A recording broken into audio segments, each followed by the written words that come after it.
안녕하세요. 삼성마음숲 정신건강의학과 원장 김재욱입니다. 매년 10월 10일은 정신건강의 날로 우리가 미처 알지 못했던 정신건강의 중요성을 확인하고 정신건강 질환에 대한 편견을 해소하기 위해 제정한 날입니다. 이제는 마음에 투자하세요. 2022년 정신건강의 날 그리고 정신건강의 날 행사 축하드립니다.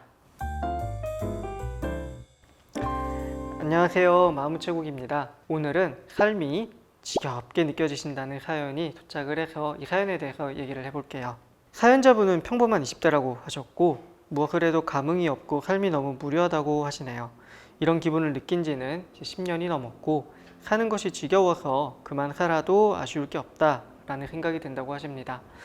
계속 이렇게 살아도 되는 걸까요? 라고 말씀을 하셨어요.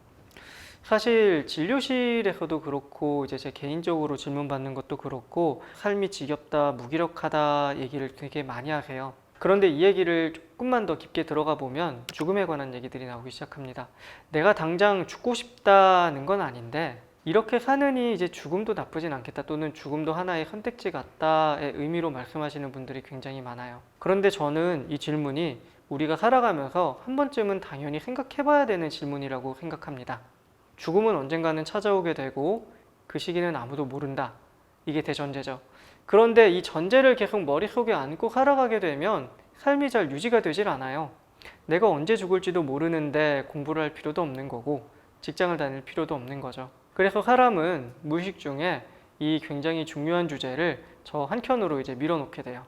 그런데 가끔씩은 죽음에 관한 생각이 이제 머릿속에서 떠나지 못하는 경우가 있고 그런 경우에는 정확히 이 표현을 하세요. 삶이 지겹고 무의미하고 죽지 못해서 사는 삶인 것 같다라는 얘기를 많이 하십니다.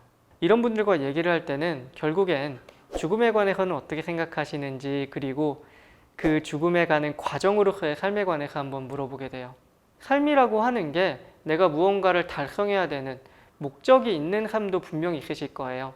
예를 들어 자산을 얼마를 만들겠다, 어떤 사람을 만나서 어떻게 살겠다 이런 목적도 있지만 내가 그 삶을 살아가는 과정에 있어서 의미를 발견하시게 되는 경우들도 꽤 있습니다. 예를 들어 지금 내가 방 안에서 아무것도 하지 않고 그냥 숨만 쉬고 있는데 여기서 어떤 의미가 있나요? 라고 하시는 분도 있어요.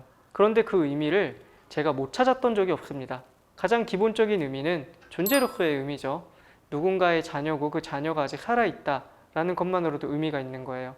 이런 얘기하면 뭐 그런 의미가 있습니까? 라고 하지만 누군가의 죽음을 생각해보면 그 의미가 떠오릅니다. 가까이 있는 사람 누군가가 죽는다 생각해보면 아, 죽지 말고 그냥 살아만 있었으면 좋겠다라는 생각을 하셨던 적이 있을 거예요. 그래서 그런 얘기를 하면 아, 그건 뭐 그럴 수 있겠네요 하세요. 그럼 이제 그 다음 의미를 찾습니다. 방 안에 계속 있었다 하더라도 컵라면이나 삼각김밥 하나는 드셨겠죠.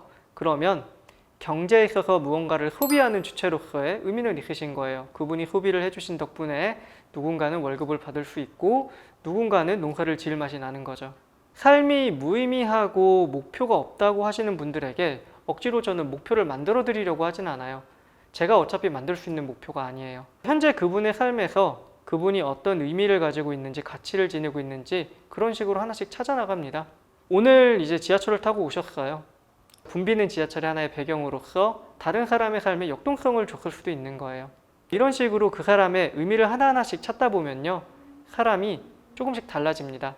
내가 의미를 조금 더 주도적으로 만들어내고 싶어 해요. 이런 거죠. 집에서 설거지를 하는 거예요. 방 안에 있는 거에 비해서는 조금 더 주도적으로 의미를 만드신 거죠. 집안일을 도와주는 사람으로서의 의미, 다른 사람에게 기쁨을 줄 수 있다는 의미, 그리고 청결을 생각하는 사람으로서의 의미도 있죠.